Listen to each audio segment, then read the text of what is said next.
gridiron. Shut your mouth podcasting. Yards, touchdowns. Shut your mouth podcasting.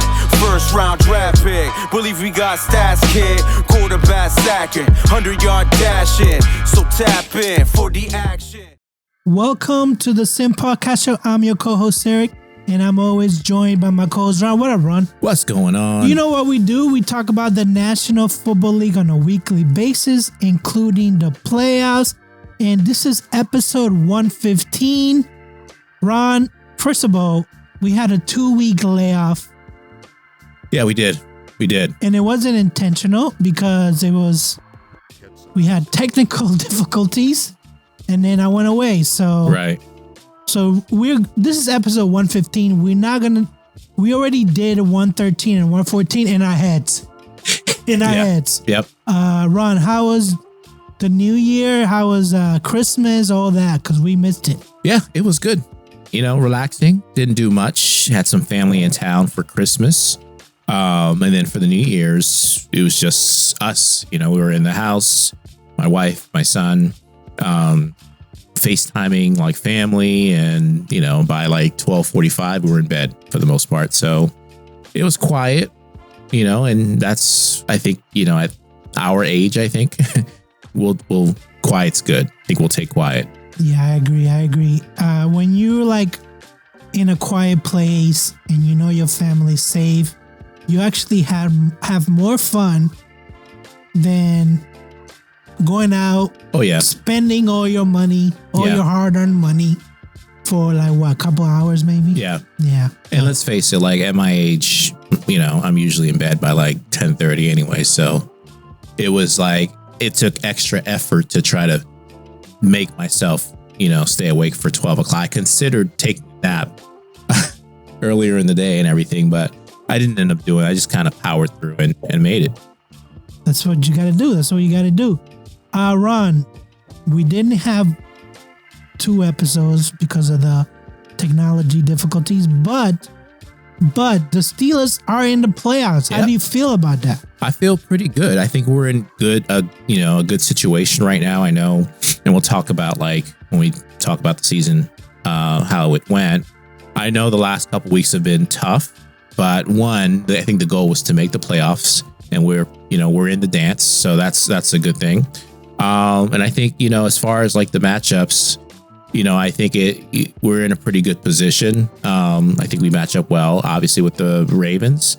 And so I feel pretty good with how things are right now.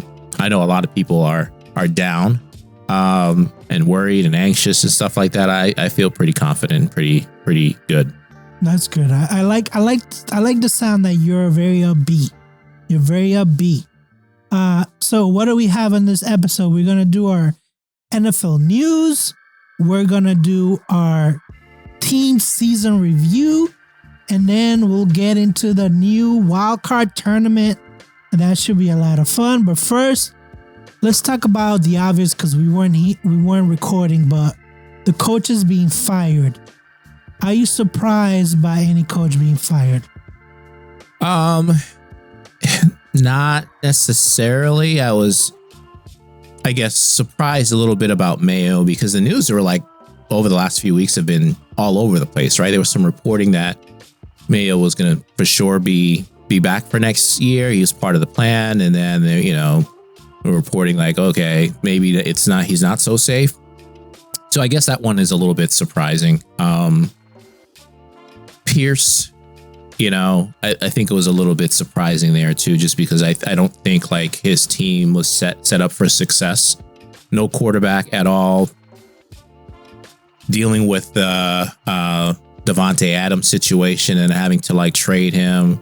He was, to me, like his team was handcuffed, and the team continued to play hard throughout the season. So, you know, that one was a little bit surprising as well, I guess. So you're really I'm not surprised by any of the coaches that were let go, because they were terrible coaches, including Mayo, who was supposedly handpicked by the Crabs. He was also terrible. Antonio Pierce was terrible. Look at the organization, the Raiders. We talked about what happened with Chicago. Jaguars got rid of their coach, which we predicted would happen. The only one, I don't even know who are the Jets even considering at this point, because they're interviewing everybody basically. Yeah, lots of teams are being aggressive with their interview. They're not waiting around and stuff, which is, I guess, is normal, but they're not. No one's picked anyone at this point, and they are doing their due diligence, which I think is a good thing.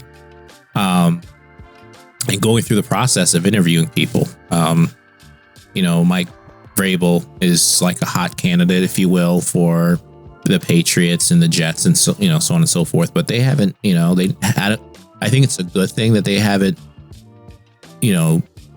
made a decision too quickly, because you don't want to repeat. I think for all these teams, you don't want to repeat of like what's happened and you pick the wrong person. So take your time, go through the process, bring as many candidates in as possible, and then make a decision. Also, the Rooney Rule is in full effect. Oh, yeah. So they can't, I think with Mayo, because he was hired internally, they didn't have to do any of the, red tape that the NFL makes you do. I mean, when I saw that they were interviewing like Leftwich, who's been out of football for 2 years, and then when they were interviewing, what's his name? Some like third special teams coach, but he happens to be African American. That's a joke. Yeah. That's a joke. Although they have Aaron Glenn as a candidate to interview, so maybe he'll surprise them. I don't know. Are they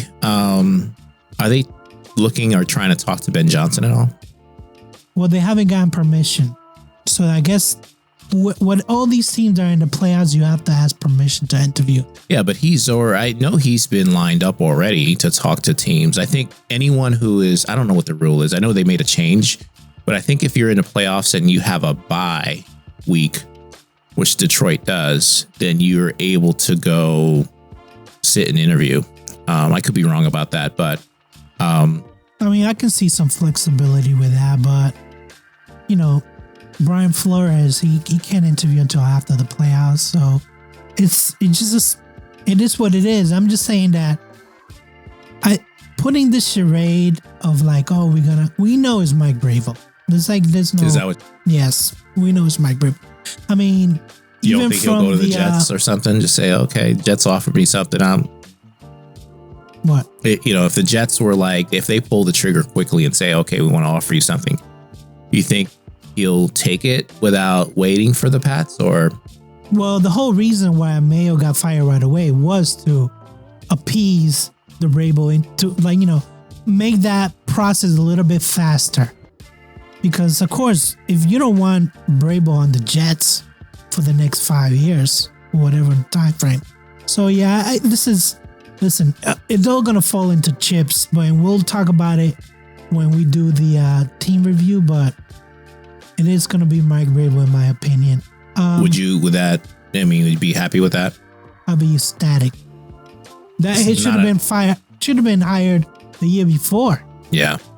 I honestly would I think the NFL's headed in a direction where you need to hire more offensive coordinators, offensive minded people to run your team. I don't think it's necessarily a must, but it's the way. If you look at teams that have been successful recently, look at the teams in the playoffs. Like you got like a lot of those head coaches calling plays. I just think that's where the NFL's headed. I think the rules make it that way, but if you have a good defense, and I mean, we look at the Chiefs. You think their offense is what's keeping them 50-1? It's the defense. Yeah, well, defense. That's true. Let's talk about the prediction winner, which you came close, Ron, but no cigar. 179 to 171. You made a violent effort at the end, but it wasn't enough. No. It wasn't enough. Let's talk about our teams, Ron. Pittsburgh Steelers, overall, they've lost 4 in a row. Yeah. Which a lot of people expected them because the second half of the season was the hardest. But in your words, what are the positives and what are the negatives of the season? Well, let me start with my prediction, right? So I predicted they'd finish 10-7, and they would struggle like those last few games. So I think I had them going like 5-3 down the final 8 games or so, including losing 3 in a row. I was pleased with the way the season went. I think there are some positives. I think Russell Wilson, for the most part, played well. I know he's struggling the last couple weeks. I think offensively, there's certain players that really had a good season. Hayward, for example, at his age, just re-signed an extension, and we were worried about his performance, and he probably had his best season. So I think there's definitely some positives that has happened for the year so far. Having said that, I think ultimately how we perform in the playoffs is really all that matters. And, we'll see what happens this week when we play the Ravens on Saturday. So you're now worried that the last 6 games, I think, they've averaged 17 points. I'm not satisfied with how we look, but I think when you look at the results, I think it can be answered by a number of things that have happened. One, there's poor play calling. The play calling has been terrible. That has to change if we want to score more points. 2, we've had a lot of errors that have wiped out touchdowns recently. I think it was like 3 games in a row where we had a touchdown, like call back on a penalty and stuff like that. Those are mental errors that we have to clean up. I think it's fixable. Defensively, we've had a number of people that were out. We just started getting healthy again. And these teams, like I said, Philly, Baltimore, Kansas City, and I'll throw Cincinnati in them too. Those are you can argue those are like the hottest teams, right, in the NFL. So would I have wanted to win those? Yes. Did we win those? No. But I think when I look at just the team as a whole, I'm not overly concerned because I think the goal again was not just to make the playoffs, but to win a playoff game.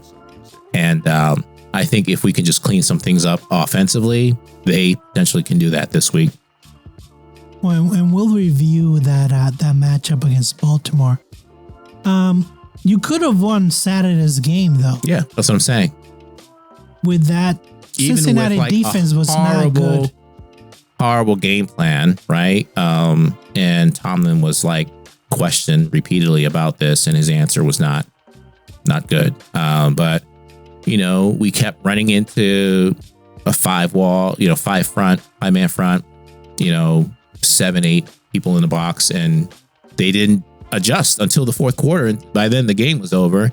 And by then we dropped the pass that could have put us in field goal and a chance to win the game and stuff like that. So even, that's what I'm saying, even coming into the game with the wrong scheme, offensive scheme, not necessarily running the ball that well, having I think 4 or 5 drops in the game, we almost won.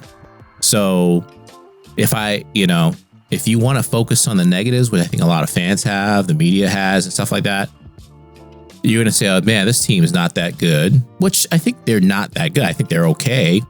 But you can focus on the negatives, or you can choose to focus on the positives. And I think that's what I'm going to focus on. I think there's a lot of good things, even in these last few games, things that are correctable, that if we can get those fixed, I can see this team not only winning this week, but making a run in the playoffs. Keep that mentality, because I think Baltimore is favored by 10 points. Yeah, 9.5. 9.5. So keep that mentality, because you're gonna need it. I predicted that they would go 9-8. They went 10-7.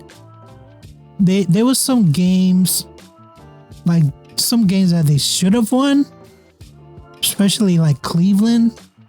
I think that was one that I thought that they should have won.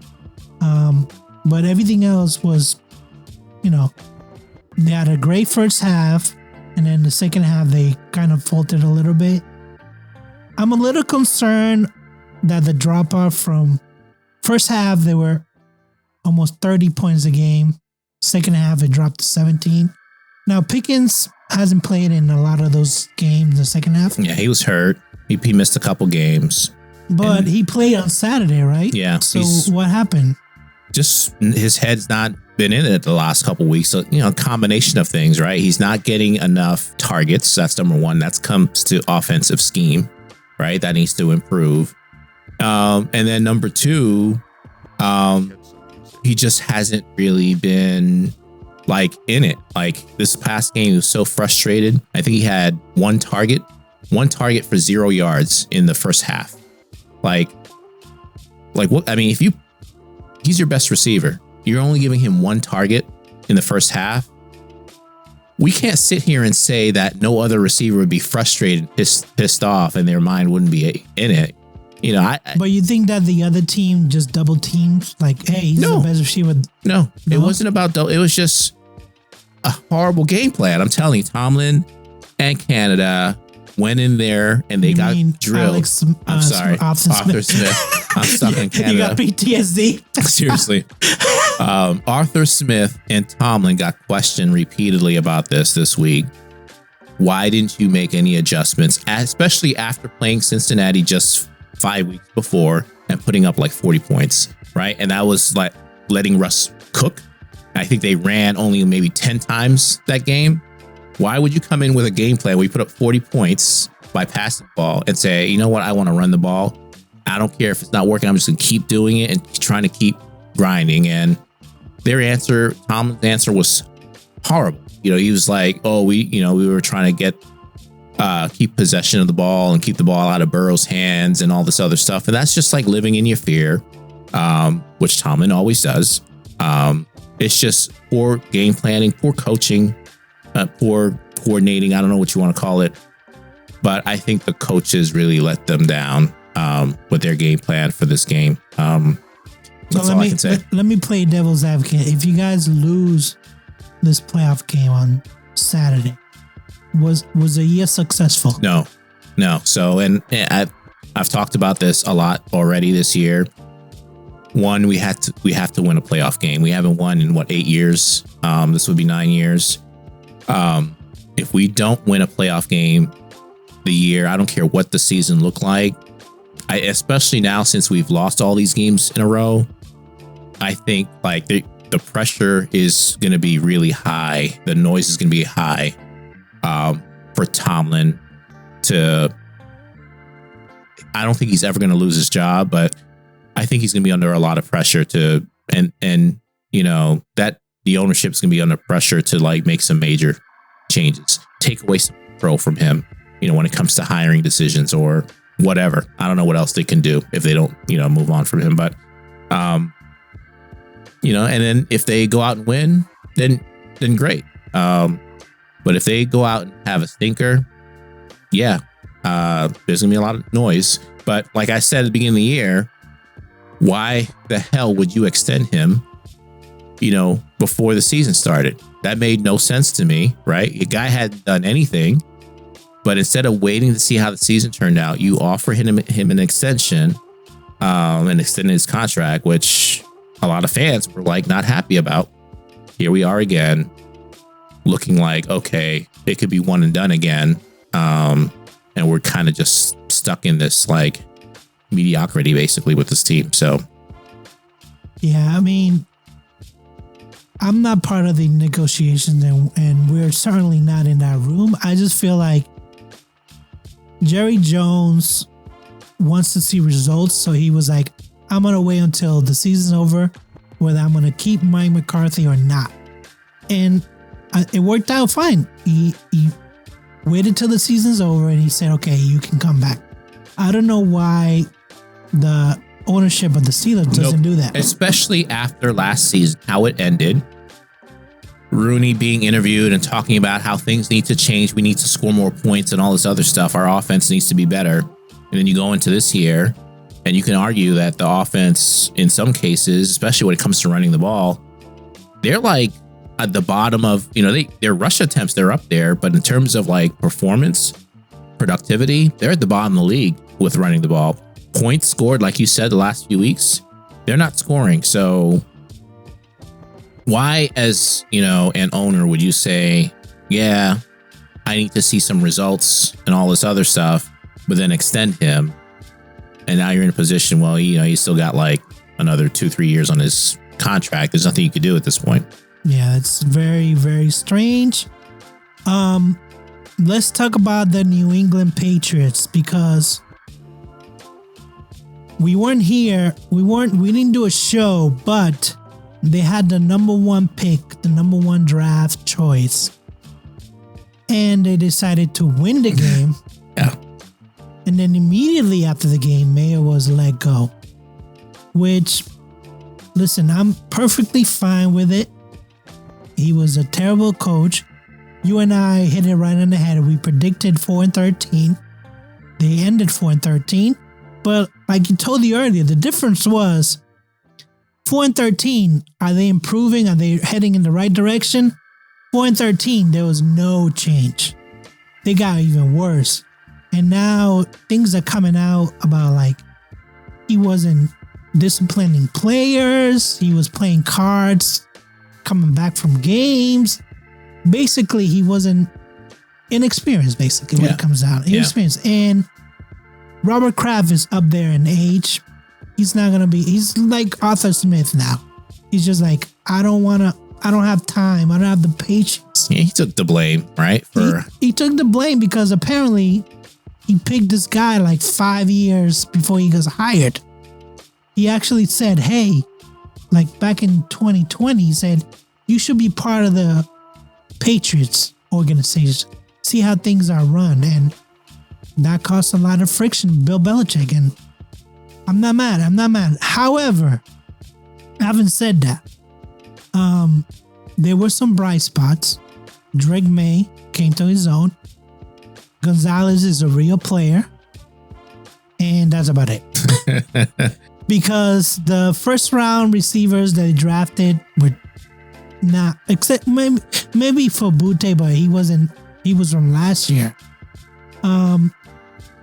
Polk, disappointment. Baker was disappointment.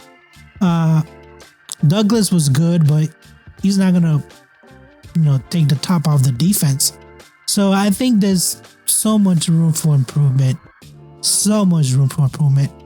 But it all starts with the culture, which currently they don't have a culture. If you're changing coaches, this is the third coach in like 3 years when they hire Mike Vrabel. You don't have a culture. At least the Steelers have a culture. Maybe it's not working, but they at least they have a culture. Patriots don't have one. But it takes time, right? So when you move on from a coach after a year, even after 2 years, to be honest, that's not enough time if you want to build a winning culture. Now, at the same time, in order to build a winning culture, you have to do the right things. You can't be playing cards in the back of the plane when your team just got your asses whooped, right? You as a leader have to show that winning's important and you're all in, you're invested in winning. And when you're not doing those things, like not showing it, and then what's even worse is like when you're talking in your post-game press conferences and you're throwing players under the bus, in some cases, I think he did that a couple times this year. Those are things that, players that just look at you and say, I have no respect for you, and you don't belong here and you're not a head coach, material. That's when it can go completely wrong. So, I was on the, a few weeks ago, like, hey, let Mayo stay there. I know he has had some hiccups throughout the year with his press conference and stuff, but let's give him a chance. But towards the end of the season, I'll be quite honest, he, like you said, they hadn't really improved. The defense probably got worse throughout the year, right? Drake May was good, but there was nothing else you can point to say this team is doing better or he as a coach is performing better. So I think they made the right decision to move on.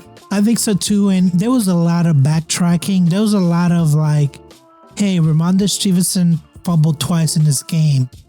And then he would be like, no, he's not going to start. But then he starts. Yeah, that makes no sense. It makes no sense. That shows you're not connected with your coaching staff.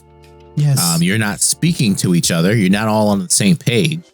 You as the head coach, you're the one who needs to be driving that. I think for me, what did it was a couple of weeks ago when he threw the offensive coordinator under the bus. With that comment of like, somebody asked him like, oh, did you like the play calling at the end? And he was like, something like, you said it, not me. So I was like, whoa, you're the head coach. Yeah. Yeah. What? Yeah, there was a lot of mistakes. This was a 4-13 team from the very beginning. That's why I kind of entertained myself with over and unders, team futures. I just made myself like, you know what? I'm not going to invest myself in this Patriots team because they're just not good. The roster wasn't good. But now we talking about Drake May. Hopefully he doesn't have a sophomore skittish, aka CJ Stroud type year. But if he has a coach, a real offensive coach, and the rumors had that Salah might be a defensive coordinator, and to be quite honest, he was pretty good in San Francisco. Oh, he was great, and they loved him in New York too. So he would be the perfect fit. But I'm worried. We talked about it already. You have to have the right offensive person in there. Offense has been the issue the last like 2 or 3 years. You got a rookie quarterback. You do not want a situation where he's going into year 3 and 4 with like 3 different coordinators, 3 different play callers. So you got to get this fixed like right now. Like, who's your guy? Who's the right person that can communicate well with May, teach him, coach him, bring him along, create plays for him that he can be successful in, so that you're not having this issue again. Because if you do, then you're not only are you losing, but you're stunting his growth and development as a quarterback. And that, for a first round pick, that is the worst thing that can happen. So they got to get not only the head coach right, they got to get the coordinator, the offensive coordinator right. I mean, this is going to be an off season, a busy off season. And I don't even know if Elliot Wolf, he's the de facto GM. We don't even know if he's going to come back because Mike Vrabel might be like, I can't work with this guy. So we don't know. We know that the coach is going to have input on that. So we don't know. But yes, I'm actually more hopeful of the future than I am when Mayo was hired. Yeah, well, that's a good thing. Yeah, it's a very good thing. The other thing that we want to talk about is, let's talk about our playoff predictions at the beginning of the season. Where the AFC, the NFC. Let's start with the NFC. Ron, who did you pick to make the playoffs? Yeah, so let me pull this up real quick. We'll start with the NFC. I had Eagles winning the NFC East. I had the Lions winning the North. Did great there. NFC South, I had the Falcons. I don't think I did necessarily poorly there. They just missed it by a game.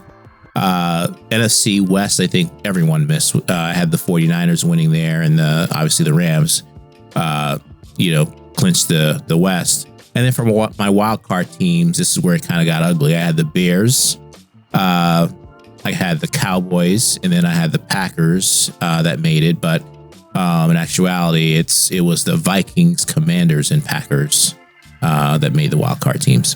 Ron, I tried to warn you about the Bears, but you weren't not listening. I'll admit, I bought into the hype, number one. Number two, their schedule was much tougher than it was easy schedule. I thought there were some hard teams that they played, and not only was Caleb not ready, but that team from a coaching staff was just, they were probably more dysfunctional than the Patriot coaching staff, to be honest with you. I mean, the Bears, the GM and the front office and the coaching staff were I never saw eye to eye. I feel like the front office put this team together like it was a Madden game. They were just like, hey, if we get veteran receivers and then we get like good linebackers and then we get like, it was like, wait, do you guys know where you play? You play in Chicago where it's cold, where you throw the ball and it goes sideways. Like that, I knew from the start that this team was not going to make it. And no matter how good Caleb was in college, that doesn't always translate to the NFL. Yeah, I agree. So I was let me see some more years. Yeah. Yeah, and I don't want to turn this into the Caleb Williams podcast or anything, but I think there were a lot of positives in his performance down the stretch. Those last few games, he had some games that, he threw for 300 yards and looked much better. Still making some mistakes from here to there, but does he have to improve? Absolutely. He has to improve on what he's doing. This ain't college, like you said. You can't be running around. They'll catch you. Yeah, they'll catch you. Like, make the first read and throw the ball. Don't hold it and look for somebody else. Take the play that's there in front of you. But at the same time, it's not all about him. I think, they got to get the right coaches. The coaches were, that situation was horrific this year. So they got to get that fixed. So I had the Eagles in the East, Lions in the North. I picked the Bucks because I never bought into the Falcons hype. I knew, even though it's different with the Commanders because they actually had like a real quarterback, Cousins was not ready. From day one, when we saw that game, he was like, he looks very uncomfortable. So I leaned towards the Bucks. Seahawks, I mean, they were there. They were there. But it was the Rams. For the wild card, the Niners had a season from hell. Yeah, everyone had the Niners in the playoffs, whether they're winning the West or being a wild card team. So they had a terrible season. You just got to chalk it up to bad luck and just move on from that. Yeah. Now the Packers and the Rams, obviously they won the West, so I wasn't that far off. Yeah, really, just two teams that didn't make it. Yeah. From what I pick, and then I have the Lions winning the NFC conference. Ron, who do you have for the AFC? Yeah, so I had a lot of misses here. I had the Dolphins winning the AFC East. That was terrible. Ravens winning the North. I had the Colts, which I don't know how bad that was now looking back, just the way the Texans performed. Obviously, I had Richardson playing a lot better, and I thought he'd be able to get them to win that division. That was off there, though. I had the Chiefs as my AFC West champions, which they won. And then for my wild card teams, I had the Steelers, Texans, and Bills. And it was the Chargers, Steelers, and Denver. So not too bad. Much better than how I did in the NFC. Well, listen, I don't feel bad because just how you bought into the hype for the Bears, I bought into the hype for the Jets. Because I thought that all they needed was a quarterback. Salah had the defense ready, but little did we know that Aaron was going to be terrible. And then I had the Steelers win the AFC North. Here, I had the Jaguars winning the South. And I only picked the Jaguars because at the beginning of the season, I saw an interview with the owner, Khan, and he was just like, oh, this is the best team I've ever seen. And I was like, oh, wow. The owner is saying that? And I was like, does he know football? Yeah, he owns a team. He has to know football. Nope, he does not know football. Of course, I had the Chiefs. And then for my wild card, I have the Ravens, Texans, and Bills, which are all in the playoffs, but they won their division. Are you surprised about Denver and Chargers? I am not surprised about Denver or the Chargers. I thought, just looking at the coaching staff, I thought both of these teams could be in the playoffs, to be honest with you. I thought Denver had a real one in Bo Nix. I thought he was going to be fine. I thought, obviously, again, going back to the coaching, you got an offensive-minded coach, that he'd be able to get the best out of Bo Nix. So I'm not overly surprised that Denver squeaked in there. Yeah, I mean, Bo Nix really, really surprised me. I gave him no credit because he had been in college for like 10 years. I feel like he's been playing forever. But they have a good head coach in Payne. So hats to Denver, hats Chargers. I knew that both these teams had a good head coach. I didn't think that they were good enough to make the playoffs. Yeah. I still have the Ravens winning the AFC champion. You have the Ravens as well. Yeah. So we have the Lions and Ravens facing each other in the final Super Bowl game. Yeah. Would you change your mind on that right now? Just based on the teams that are in there, are you still predicting Ravens and Lions? I still like the Lions. The Ravens, not so much, because I don't know if that defense is good enough to stop the Bills. I want to see them in action. I don't even know if that defense is good enough to stop the Steelers. I want to see them in action, but I feel like they've improved a little in the last, second half of the season. So we'll see. But yeah, I still like the Ravens and Lions in the Super Bowl.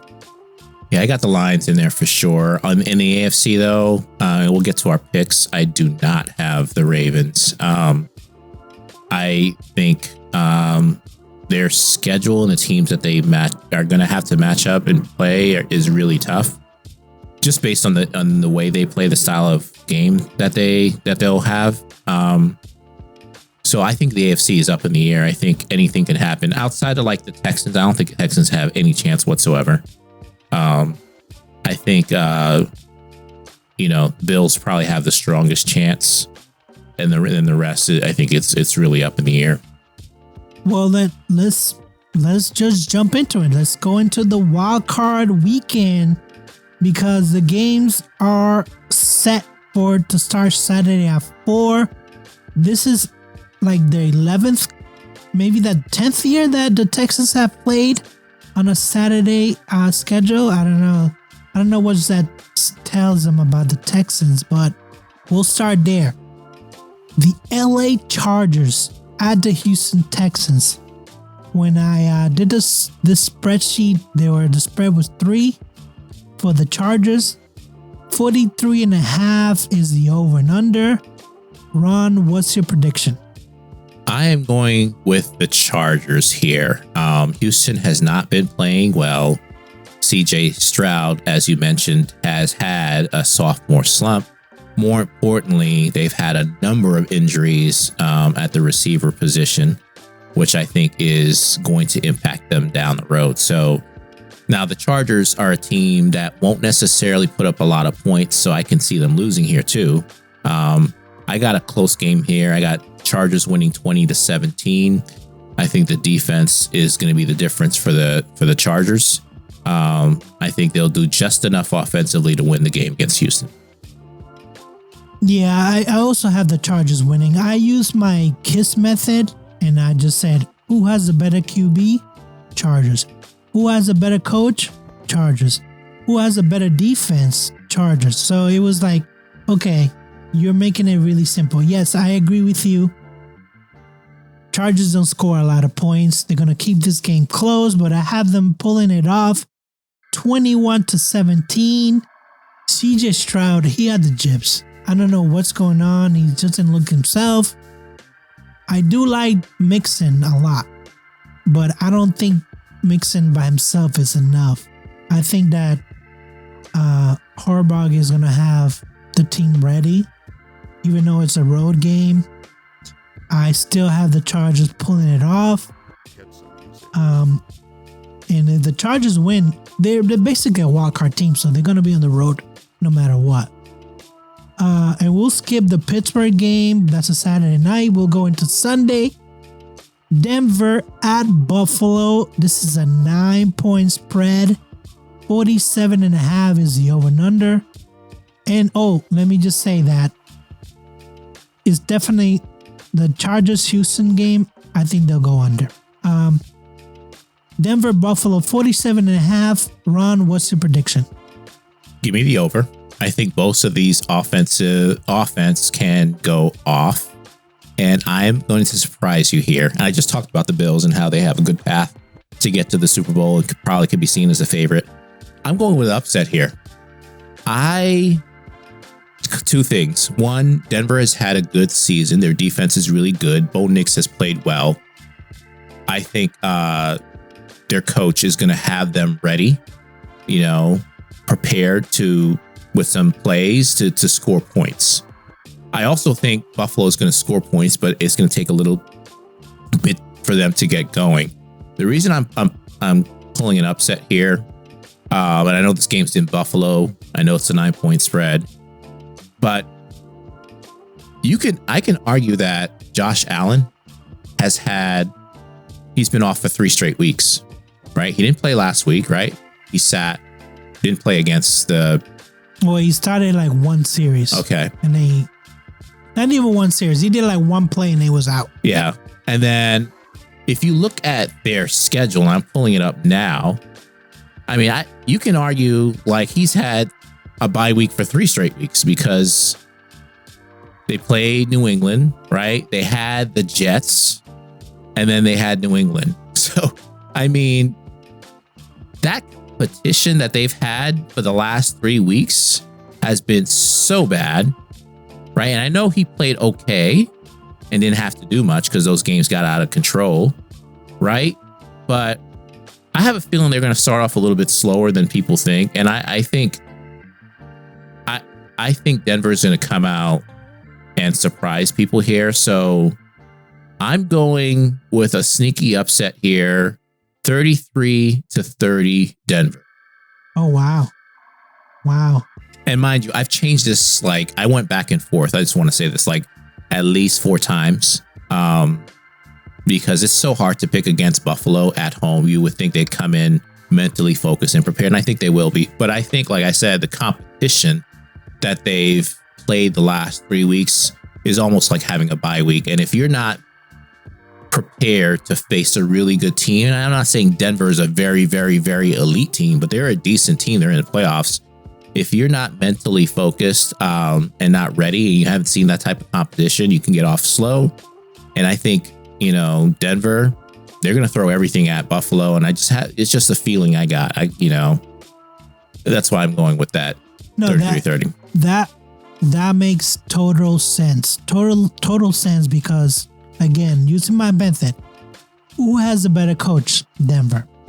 Who has a better defense? Denver. Who has a better QB? Oh, that's where you're like, Josh Allen. And that's where, like, okay, Josh Allen kind of trumps everything because he's going to be the MVP, right? He's not, even though Joe Burrow's probably put up better numbers. Lamar's up there too. Josh Allen is going to be the MVP. And I don't think that he wants to go out losing at home in a playoff game. MVPs don't do that. That's the only reason why I have Buffalo winning, because of Josh Allen. Now, having said that, if Josh Allen has a terrible game, Buffalo is going to lose for sure. Absolutely. But I just don't see that. Especially at home, especially bad weather, which they're predicting, I like Buffalo to win. I have them winning this game 24-21. I don't see a lot of points, but I see that because Denver's going to keep it close. It's just that having Bo Nix, a rookie in a playoff game, I know that Payne has on the road too. Yeah. Coached him well. One mistake, all it takes is one mistake. One critical mistake. I think Josh Allen, if he makes a mistake, he can, the very next play, he can make up for that mistake. Bo Nix, I don't know. Yeah. I don't know about that. Listen, I said it's hard to pick against Buffalo and like you said, the potential MVP. But there's just something about like at the end of the season, again, the competition. We talked about the Steelers and how like I think those games are preparing them for what's ahead. Buffalo, those games against New England and the Jets aren't going to prepare you, for the playoffs. So you better, and Josh Allen's going to be locked in and focused, but behind Josh Allen, it's like a bunch of rookies and second year receivers, right? Are those guys going to be locked in and focused? Is that defense that's played terrible going to be locked in and focused? I don't know. Now, we could be completely wrong. 9-point spread. This could be a blowout for all we know, but I just don't see the game going that way. And I see you don't see it going that way either. So it's going to be a pretty close game for what. I feel like it's going to be close, but it's just too much riding on both necks. That's why I have Buffalo winning. The next game, Green Bay at Philadelphia. Philly's favored by 5.5. 45.5 is the over and under. Ron, what's your prediction? I got Philly winning 26-20. Too many injuries for Green Bay. Watson's out, done for the year. Quarterback's been hurt all year.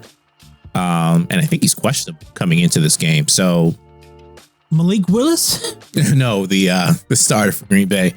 I don't think I got a 20 score, but I think this is one that Philly can get up early and control the game, and it's a bigger blowout than the score is going to look like. So 5.5 point spread, I think is about right. I got them winning by 6. Yeah, I think Philly has the better defense and the better QB, the better running back. Even though Jacobs has been really, really good, I still like Barkley better.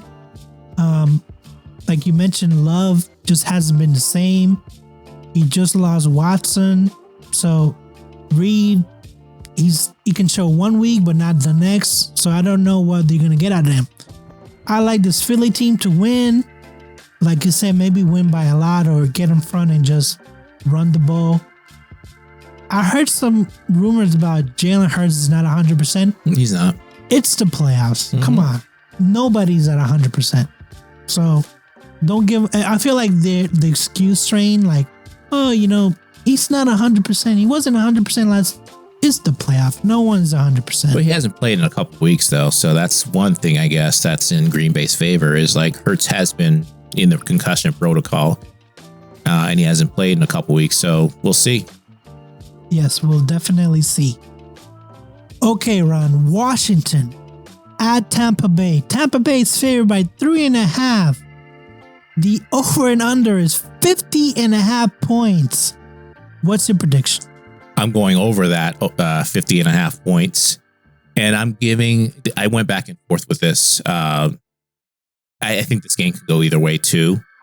But I'm going Tampa 31-28. And it kind of goes back to what you were saying about the rookie quarterback. So I'm going to talk to the other side of my behind right now and say I think there's too much pressure on the quarterback here and that Washington defense could be scored on.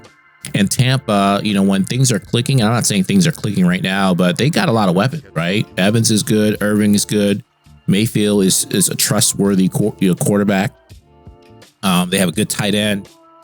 I can't see Tampa, given how they've played and stuff that they've gone through the last 2 seasons, what happened with their exit with Detroit last year. I think they should have won the game in the playoffs. I can't see them losing at home to Washington to a rookie quarterback. I got them winning 31-28. Like I said, it's going to go over that 50.5 spread total. But give me Tampa. I have more faith in Baker Mayfield than I do in Jaden Daniels. See, I'm also going over with the points, but this is my upset. I think Washington wins this one because we've been watching Tampa all year. Their defense is bad. But we watched them last year play to an 8-9 or 9-8 record. And they were one and done. But they almost won that game. They almost did, but they're one and done. I see everything you mentioned is correct. They have the weapons. They have Mayfield. But I don't trust either of these coaches. Obviously, Dan Quinn, there's history there.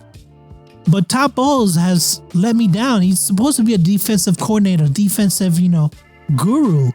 But this defense hasn't been impressed. The tackling hasn't been there. Washington actually has pretty good receivers in McLaurin. I think we talk about Bo Nix not having it. Daniels has it, and I think he's going to run, pass. He's going to have the full deal, the full get up for this game. I have them winning 35-28. I predict a lot of points in this game. And I think Washington, first of all, we're talking about two rookies making the playoffs. Yeah, it's great. So this is a game to watch because of the points. The last wildcard game, this is for some reason, was it a Monday game last time? I think so. I can't remember, to be honest with you. It seems weird though, right? Why? Money. Yeah. We know the answer is money. Minnesota at the Rams, Los Angeles Rams. Minnesota's favored by 2.5. 47.5 is the over and under. Ron, what's your prediction? Yeah, this game could be moved too, right? So they're talking about the fires in California, potentially moving it. I think they have a backup plan to move it to Arizona. I don't know when they're going to make the call. I would imagine they'd wait until maybe Friday to decide if they're going to maybe Saturday, decide if they're going to have it Monday in LA or versus Arizona. But either way, I don't think there's any home field advantage for the Rams. They never really played with a home field advantage. This game could go anyway. I think it's going to be close. I know Sam Darnold hasn't really played all that well, but I think some of the noise is a little bit overblown. I'm gonna say the Vikings win this game 30-27. They just have way too many weapons, and I trust Flores to get that defense to make a timely stop or two. I think the Rams will score. Puka's good. Kyron Williams good. They just had their other running back that went down though. I think it'll be a close game, but give me the Vikings to win this one 30-27. So you think it's going to be an over? They're going to go over the points, 47.5? I have the Rams winning this game because you can tell that I was not really there all last week because I had no idea Jimmy G was starting. I was like, why is Jimmy G starting? Why is Stafford? And then I come to the conclusion that they already won the division. So they no, we're just going to sit all our starters and we don't care if we're the 3rd seed or the 6th seed. Doesn't care who we're going to play. We're going to have a home game. So they knew they were going to have a home game. They just didn't know the opponent, right? I think that McVay, first of all, these are two very good coaches. Minnesota has a better defense, but I trust Stafford over Sam Darnold. I trust Puka over Jefferson Addison because Detroit, they shut them down, right? Week 18, they were like, no, you're not gonna pass. But Detroit has a much better defense, I think, than even with injury, they have a better defense than the Rams. I think that they're gonna scheme a lot. I think the Rams are gonna scheme a lot. I have them going under. I have the Rams winning 24-21. It's gonna be a close game, but I think McVay, Stafford is just, even with Brian Flores, I think that's too much. And last week I had Minnesota, well, not last week, 2 weeks ago, I had Minnesota as my number 1 team. And they lost game against Detroit, even though they bought like 1,500 tickets. Didn't matter. It's you play inside the lines. So I got the Rams winning. So I got 2 upsets. I got the Washington and I got the Rams. You have Denver as the upset, and then you picked the favorites for the other ones. So we'll see. Next week we'll do episode 116. Hey, we still got to do Pittsburgh game. You haven't done that yet. I almost skipped the Pittsburgh game. All right, let's go and do the Pittsburgh game. Pittsburgh at Baltimore. This is the biggest spread, Ron. 9.5. Insult. 45.5 is the over and under. I think that's high too as well. Ron, what's your prediction? I think I've set this up already throughout the podcast about the Steelers, and yeah, they're not playing well, but you got to look at the competition, look at the injuries, look at the play calling, look at a number of things. Pittsburgh, outside of this past game, has really owned Baltimore, right? So I don't care if this game is in Baltimore. I don't care what the weather is going to be like. They're predicting really cold, possible snow. I don't care what Pittsburgh looked like for the last 4 weeks. I think the 9.5 is an insult. I could be wrong. Vegas always is smarter than everyone else, but I'm picking an upset here too. So this is going to be my second upset. I got Pittsburgh winning this one. I do think it'll be go under the 45.5. Give me Pittsburgh to win 23-20. I think Russell Wilson, the offense they won't be like what they did last week and the week before that. I don't think we'll make as many mistakes, with penalty flags and stuff like that. Give me Pittsburgh to win the game in an upset. Okay, I talked about them not scoring enough. 17 points is just not going to be enough. I talked about Pickens not being involved at all. And if I use my method, both coaches are good. When it comes to the defense, I would pick the Pittsburgh defense. It's better than the Baltimore defense. When it comes to quarterbacks, wow. We're talking about the MVP candidate here. Now, Lamar is 2-6 in the playoffs. Not a great record.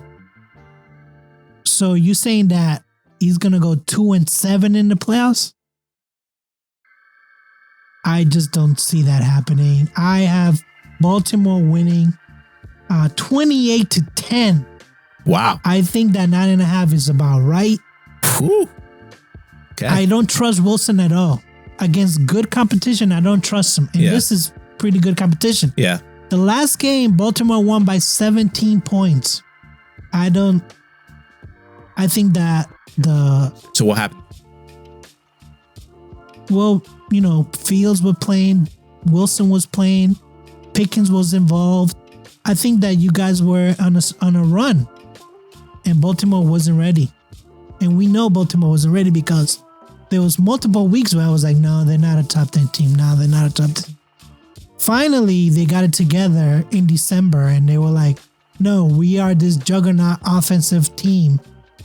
We're going to score points with Lamar. With Say Flowers, with the tight end, with Derrick Henry, which Derrick Henry didn't. This is the first year with the team. Yeah. And he's healthy, so I don't know. I think 9.5 is about right. Compared to what we've seen the Steelers lose 4 in a row, 5 or 6 games. I'm sorry. This might be an early exit for the Steelers, and we know Tomlin is just going to sit back and be like, oh, well, I guess I'll be here next year I'll be here next year. Yeah. So with a new offensive coordinator, because Arthur Smith, I think he's interviewing for a head coaching job. Yeah, he's had a number of inquiries for sure. So I don't think he'll be there long. So, like you said, maybe they bring in independent offensive coordinator. The thing is that Tomlin is going to have his say no matter what. He has his thumb on Arthur Smith's neck because there's no way Arthur Smith would not have adjusted last week. And you can tell Tomlin was like, run the ball. I don't care. Just keep running it. Just keep running it. And that's been the case for the last 2 or 3 seasons. You can say even Matt Canada, you can say, Tomlin was really dictating what to do in every situation. So yeah, I think, listen, I'm not saying Arthur Smith is the best coordinator, but offensively, we have looked at, if you compare this year to last year, he did better, calling plays. So, I just think Tomlin needs to let go a little bit, let Smith do his thing, let Russell cook, and they'll be okay. Listen, this is the best of the best. This is the second tournament.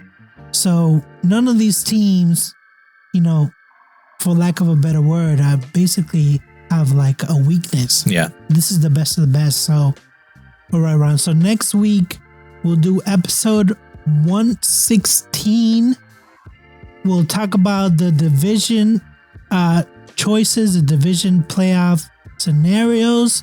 We'll look at our wildcard predictions. And then we'll have our NFL news. Do you have anything to say to the Steelers fans out there? Listen, man, I know a lot of people have jumped ship already expecting a one and done. Maybe I'm just overly positive, and I'm normally not. I'm very critical of this team, but I just have a feeling. I have a gut feeling that they'll show up. They looked loose and relaxed yesterday in practice, last couple of days in practice, from the stuff I've seen online. So listen, everyone's predicting that they'll lose, and they might, but they're not losing to me by 9.5 points. I think that would be a huge disappointment if they get blown out. Then we really need to be having a conversation about Tomlin and its future if they get embarrassed in the playoffs. But what's that conversation going to be like? I think the Steeler fans will just be consoling each other, saying, yes. Listen, it's always next year. It's always next year. There's nothing we can do. This guy is lifelined in as a Steelers coach, and unless you stop going to the games or something, What year is it? 12th year? I don't even know. No, it might be because he came in 2011, 2010. I don't know. I know that he's been there for a while now. But it's just if you don't have the right QB, you can be a great coach, but if you don't have the right QB, you're not gonna win the Super Bowls. You're not gonna win the titles. You're not gonna win, all that other good stuff. 16 seasons. Wow. Yeah. Wow. 16 seasons. Wow. Yeah. So, guys, enjoy. We have 47 degrees in Florida. I'm sure it's colder somewhere else, but guys, enjoy your week. We'll see you next episode. In that case, I say peace. Peace. All right, that's it, guys. That's the end of the show. Thanks so much for all your support and listening today. If you got any questions, comments, feedback, feel free to email us at simsportsmedia@gmail.com. That's SYMSPORTSMEDIA@gmail.com. Peace.